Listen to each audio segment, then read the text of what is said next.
Hello friends, एक बार फिर से आपका मेरे channel skyline UPVC door and window system पर स्वागत है।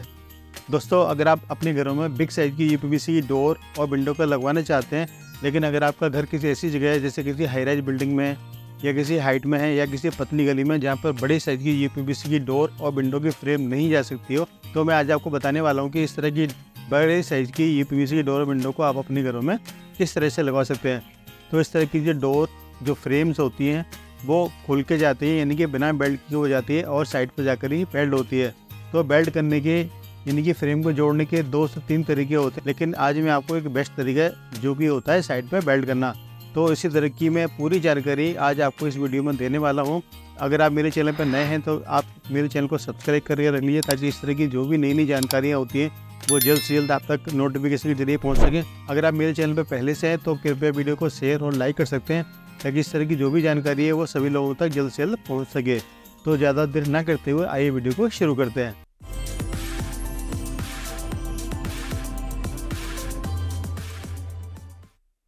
तो कोई भी विंडो बनाने से पहले सबसे पहले हमें वहाँ का साइज़ देखना होता है कि वहाँ की लेंथ कितनी है, विड्थ कितनी है। सो उसी के अनुसार विंडो को बनाई जाती है। अगर विंडो की चौड़ाई ज़्यादा है और हाइट भी ज़्यादा है तो विंडो को फैक्ट्री से असेंबल करके यानी कि वेल्डिंग करके लाना पॉसिबल नहीं होता है। सो ऐसी स्थिति में विंडो को हमें जो उसकी जो फ्रेम के टुकड़े हैं वो करके लाने पड़ते हैं, वहाँ पे वेल्ड करके नहीं लाते हैं।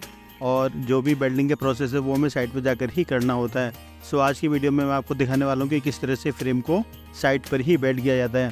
सो यहाँ पे वेल्ड करने के 3 तरीके होते हैं। पहला तरीका जो मैं आपको बेस्ट तरीका वो दिखा रहा हूँ, यहाँ पे साइड पर ही वेल्डिंग करना। दूसरा होता है कि एल पत्ती से जॉइंट करना। और तीसरा तरीका होता है लंबे यानी कि 70 mm के स्क्रू डाल के उसको वेल्ड करना। सो जो बड़ी विंडो का जो सबसे बेस्ट तरीका है वो है वेल्डिंग का। सो यहाँ पे ऑन साइड में यहाँ पे हीट प्लेट का यूज़ करते हैं, जिसके द्वारा फ्रेम को वेल्ड किया जाता है। सो यहाँ पे कोई टेम्परेचर की मशीन नहीं होती है कि कितनी देर तक उसको टेम्परेचर पे सेट करके मोल्ड किया जाए। सो वहाँ पे एक आइडियली यहाँ पे हीट प्लेट को लगाने के बाद जैसे ही वो यूपीवीसी की जो फ्रेम है वो मोल्ड होने लगती है, और जैसे ही वो मोल्ड होती है उस प्लेट को हटा दिया जाता है और फ्रेम को आपस में चिपका दिया जाता है, जिसकी वजह से उसकी वेल्डिंग अच्छी हो जाती है और मजबूत भी रहती है। और जब भी इस तरह की वेल्डिंग की जाती है तो सबसे पहले नीचे का जो एरिया है यानी कि फ्रेम ऊपर और नीचे नहीं होने चाहिए, इसलिए नीचे सपोर्ट लगा के रखना चाहिए। और जब भी हीट प्लेट को हटाते हैं तो हीट प्लेट को हटाने के बाद फ्रेम को उसी लेवल पे यानी कि सेम सरफेस पे आके चिपकाया जाता है, ताकि फ्रेम ऊपर नीचे या आगे पीछे की तरफ ना हो। सो मैं आपको अभी अंदर की तरफ दिखाऊंगा कि अभी जो वेल्डिंग हुई है यानी कि जो फ्रेम मोल्ड होती है वो तीनों तरफ अच्छी तरह से हुई है, और तभी जैसे ही मोल्ड अगर अच्छी तरह से होगी तभी वो अच्छी तरह से चिपकेगी। सो पहली बार जब हम मोल्ड करते हैं उसके बाद जब दूसरी साइड जाते हैं तो सेम प्रोसीजर, फ्रेम को सीधा करने के बाद यानी कि सरफेस पर रखने के बाद हीट प्लेट लगाने के बाद उसको भी वेल्ड किया जाता है। और वेल्डिंग करते समय हमेशा जो ध्यान रखने वाली बात ये है कि हमें कॉर्नर यानी कि आमने सामने वाले कॉर्नर को सबसे पहले वेल्ड करना चाहिए, तभी उसकी जो वेल्डिंग है और उसकी जो फिनिशिंग यानी कि विंडो टेढ़ी नहीं होती है और आराम से वेल्ड हो जाती है। सो सबसे पहले हम आमने सामने के दोनों कॉर्नर को वेल्ड करते हैं। और बहुत से लोग इस बात को नहीं जानते कि कौन कौन सी वेल्डिंग पहले करनी चाहिए, लेकिन आज की वीडियो में मैं सारी बात डिटेल से आपको दिखाऊँगा। सो हमने सबसे पहले आमने सामने के दोनों कॉर्नर को वेल्ड किया है, और जैसे ही दोनों कॉर्नर अच्छे तरह से वेल्ड होगा तो चेक किया था कि वो जो फ्रेम है वो ऊपर नीचे तो नहीं हुई है, और लेकिन ऊपर नीचे नहीं हुई है बल्कि बहुत अच्छी तरह से वेल्ड हुई है। उसके बाद जो नेक्स्ट थर्ड कॉर्नर आता है उसको वेल्ड करते हैं। और वेल्डिंग करते समय जैसे कि मैंने बताया कि सरफेस को ध्यान में रखा जाता है और फ्रेम को सीधा किया जाता है, और सीधा करने के बाद फिर उसके बीच में जो हीट प्लेट को लगाया जाता है। सो आप देख रहे हैं कि जो हीट प्लेट है ये जो हीट प्लेट बाज़ार में कोई बनी हुई नहीं आती है, बल्कि इसको असेंबल किया जाता है यानी कि बनाया जाता है। सो बहुत से लोग इस हीट प्लेट की जगह मैनुअल मशीन का यूज़ करते हैं। सो वो भी आप कर सकते हैं, और इस तरह से जो फ्रेम है उसको वेल्ड किया जाता है। सो जैसे कि मैंने बताया कि यहाँ पर टेम्परेचर को आइडियली यानी कि जो मिस्त्री हैं जो वेल्ड कर रहा है वो अच्छी तरह से उसको देख लेता है कि हीट प्लेट अच्छी तरह से गर्म हो गई है। उसके बाद जो फ्रेम है यानी कि यूपीवीसी की फ्रेम वो मोल्ड होना स्टार्ट हो गई है, और जैसे ही वो हीट होकर मोल्ड होती है उस तरह से प्लेट को हटा के फिर दोनों को आपस में चिपका दिया जाता है। और चिपकाने के बाद जैसे उसको प्रेस करके चिपकाते हैं तो थोड़ी सी वेल्डिंग है वो ऊपर निकल के आती है। उससे पता लग जाता है कि जो वेल्डिंग है वो अच्छी तरह से हुई है और फ्रेम अच्छी तरह से चिपक गई है।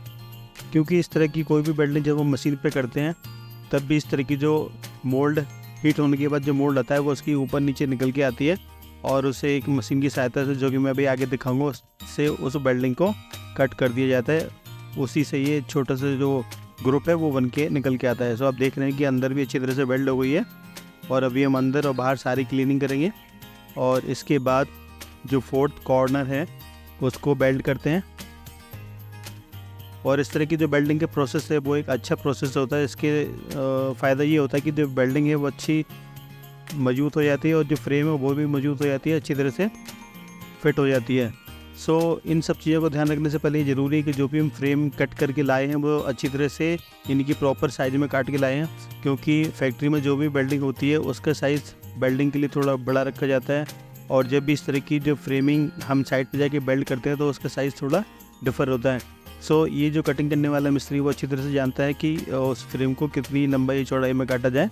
सो आप देख रहे हैं कि अभी जो फ्रेम के चारों कॉर्नर हो उसे अच्छी तरह से वेल्ड कर दिया गया है और वेल्ड करने के बाद उसको चेक किया जाता है कि कहीं से कोई टेढ़ी तो नहीं हो रही है और चेक करने के बाद जो उसकी वेल्डिंग है उसे आप देख रहे हैं कि मशीन की सहायता से पहले क्लीन किया जाता है।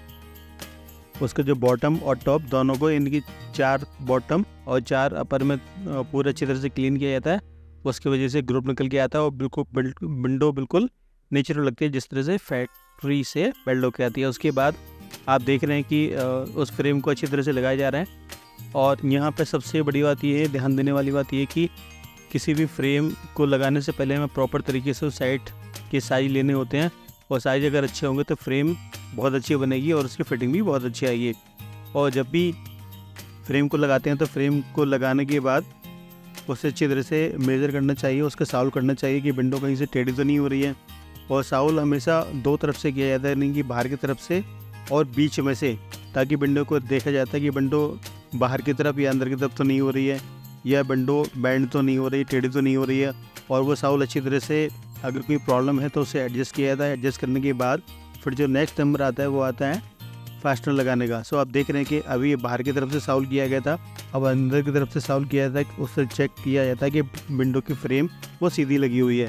अगर उसको कोई प्रॉब्लम है तो आप पैकर की सहायता से उसको सीधा कर सकते हैं। उसके बाद नंबर आता है फास्टनर्स लगाने का।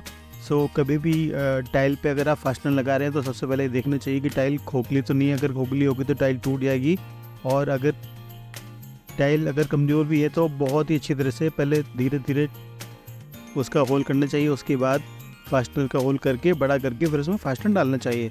सो आप देख रहे हैं यहाँ पे एक प्रॉपर तरीके से साइज लिए गए थे, इसलिए जो फ्रेम है प्रॉपर तरीके से वेल्ड हुई है। और आप देख रहे हैं कि इसमें बिल्कुल भी गैप नहीं आ रहा। जो 2 या 3 mm का जो गैप आता है उसको सिलिकॉन से फिल किया जाता है। सो आप अभी बॉटम देख रहे हैं, बॉटम में भी टाइल जो फ्रेम है अच्छी तरह से चिपक गई है और लेफ़्ट और राइट सब जगह चिपक गई है। सो यहाँ पे फ्रेम लगाने से पहले हमें ध्यान रखना पड़ता है कि जो टाइल है वो कट कर दी गई है, तभी वो फ्रेम दीवार से चिपकेगी। सो भी चारों तरफ आप देख रहे हैं कि फ्रेम को अच्छी तरह से चिपक गई है। अभी यहाँ पर धूप की रोशनी की वजह से थोड़ी वीडियो क्वालिटी कहीं कहीं ब्लर हो रही है, लेकिन आप उसको ध्यान ना देके वीडियो पर ध्यान दीजिए। जो फीचर दिखाए जा रहे हैं उस पर आप ध्यान दीजिए। सो यहाँ पे आप देख रहे हैं कि पल्लों को डाल दिया गया है और पल्लों के, जैसे मैंने पिछली वीडियो में भी बताया था कि अगर पल्ले हाइट अगर टेढ़ी हो रही है, यानी कि पल्ला एक तरफ से ऊपर हो रहा है एक तरफ से नीचे हो रहा है, तो जो भी पल्ले यहाँ पे लगाते हैं उसमें हमेशा एडजस्टेबल रोलर का यूज़ करते हैं। अगर बड़े पल्ले हैं तो हम उसमें 4 व्हील के रोलर लगाते हैं, अगर छोटे पल्ले हैं तो उसमें 2 व्हील वाले एडजस्टेबल रोलर लगाते हैं। उसका फ़ायदा ये होता है कि कभी भी पल्ला ऊपर से नीचे होता है तो उसे एडजस्टेबल जो उसमें स्क्रू होता है उसकी सहायता से एडजस्ट किया जाता है, जिसकी वजह से पल्ला सीधा हो जाता है। ये रोलर थोड़े महंगे होते हैं, लेकिन बड़े पल्लों में ये लगाएंगे तो बहुत अच्छा रहता है। सो आप देख रहे हैं कि जो उसके रोलर्स हैं सभी रोलर्स को एडजस्ट किया गया है और पल्लों को अलाइनमेंट में किया गया है। सो अभी मैं आपको ये दिखा रहा हूँ कि लेफ़्ट साइड का जो अलाइनमेंट है वो हो चुका है, अभी राइट साइड का जो अलाइनमेंट है उसको किया जा रहा है। सो अभी आप देख रहे हैं कि पूरा अलाइनमेंट अच्छी तरह से हो चुका है। अगर अलाइनमेंट अच्छा होगा तो जो पल्ला है वो अच्छी तरह से स्लाइड करेगा और कभी भी वो टाइट नहीं होगा। सो सारे पल्लों को अलाइनमेंट करने के बाद अब आप देख रहे हैं कि इसकी फिनिशिंग कितनी अच्छी आ रही है और हार्डवेयर भी यहाँ पे लगा दिया गया है। सो हार्डवेयर में आप चूज़ कर सकते हैं कि आपको डी हैंडल लगवाना है, पॉपअप लगवाना है या एल हैंडल लगवाना है। सो आप देख रहे हैं कि विंडो चारों तरफ से लग चुकी है और उसका जो सिलिकॉन है वो भी अच्छी तरह से कर दिया गया है। और जो उसके इंटरलॉक्स हैं वो भी अच्छी तरह से लगा दिए गए हैं। और यहाँ पर हमने जो यूज़ किया है वो डी हैंडल का यूज़ किया है विदाउट की वाला, क्योंकि ये 14 फ्लोर की मल्टी स्टोरी बिल्डिंग है। यहाँ पे की ऐसा ज़रूरत नहीं है, इसलिए यहाँ पे प्लेन डी हैंडल का यूज़ किया गया है। और 3 ट्रैक होने के नाते हमने यहाँ पे 112 mm की फ्रेम का यूज़ किया है। और जो आप साइज़ देख रहे हैं ये 79 mm का साइज़ है। और इसमें 1.5 mm की हमने GI डाली हुई है, क्योंकि इसमें हैवी ग्लास है। चूँकि इसकी हाइट 8 फुट है और इसकी विड्थ 12 फुट है, इसलिए हमने यहाँ पर 8 mm के ग्लास का यूज़ किया है, टफन ग्लास। और 4 व्हील वाले रोलर का यूज़ किया है, जिसकी वजह से ये पल्ला बहुत अच्छी तरह से स्लाइड करता है। तो आप देख रहे हैं कि चारों तरफ से अंदर से सिलिकॉन किया गया है और बाहर से भी सिलिकॉन कर दिया गया है। और डी हैंडल को रोकने के लिए आप देख रहे हैं कि ऊपर और नीचे स्टॉपर का यूज़ किया है। और बहुत से लोग छोटे वाले स्टॉपर लगा देते हैं, लेकिन वो धीरे धीरे टूट जाते हैं। इसलिए हमेशा ध्यान रखना चाहिए कि अगर आपके पल्ले बड़े हैं तो वहाँ पे हैवी वाले स्टॉपर्स का यूज़ करें, ताकि कभी भी वो निकले ना। और इंसेक्ट्स और छिपकली से बचने के लिए नीचे आप देख रहे हैं कि सनब्रिज का यूज़ किया गया है और ऊपर एंटी लिफ्ट का यूज़ किया गया है, जिसकी वजह से पल्ले कभी भी, अगर आपका विंड स्ट्रॉम आता है या आंधी तूफान आता है, कभी भी पल्ले हिलेंगे नहीं। सो यहाँ पर आप जाली वाले पल्ले में हमने एल हैंडल का यूज़ किया है और दोनों तरह के जो गिलास के पल्ले हैं उसमें प्लेन डी हैंडल का यूज़ किया है। सो आप देख रहे हैं कि इसकी फिनिशिंग कितनी अच्छी तरह से निकल के आ रही है। तो आप चाहें तो अपने घर में इस तरह की विंडो को लगवा सकते हैं। तो दोस्तों, आज आपको मेरी वीडियो कैसी लगी कृपया कमेंट्स में जाकर ज़रूर बताएं। अगर आपको कोई चीज़ पसंद आई है तो आप शेयर कर सकते हैं। अगर आपको कोई और जानकारी चाहिए, अगर आप चाहते हैं कि मैं किसी और टॉपिक पर वीडियो बनाऊं, तो आप कमेंट्स बॉक्स में जाके अपना टॉपिक लिख सकते हैं। तो मैं कोशिश करूँगा कि जल्द से जल्द उस टॉपिक पर वीडियो बना के पेश कर सकूँ। अगर आप UPVC लगवाना भी चाहते हैं तो मैं दिल्ली और आसपास के 400 किलोमीटर के एरिया में उसे सप्लाई कर सकता हूँ, लेकिन minimum order quantity 800 square feet हो तभी, क्योंकि ट्रांसपोर्टेशन कॉस्ट बहुत होती है। अगर आप UPVC का नया सेटअप करना चाहते हैं, या आपको मशीन की ज़रूरत है, या किसी हार्डवेयर की ज़रूरत है, या प्रोफाइल की ज़रूरत है, तो उसके लिए भी आप उनसे संपर्क कर सकते हैं। संपर्क करने के लिए नीचे चल रहे नंबर पर कॉल कर सकते हैं या व्हाट्सअप कर सकते हैं। तो इसी तरह की नई जानकारी के लिए आप आगे भी हमारे साथ बने रहिए। Keep watching my video. Thank you.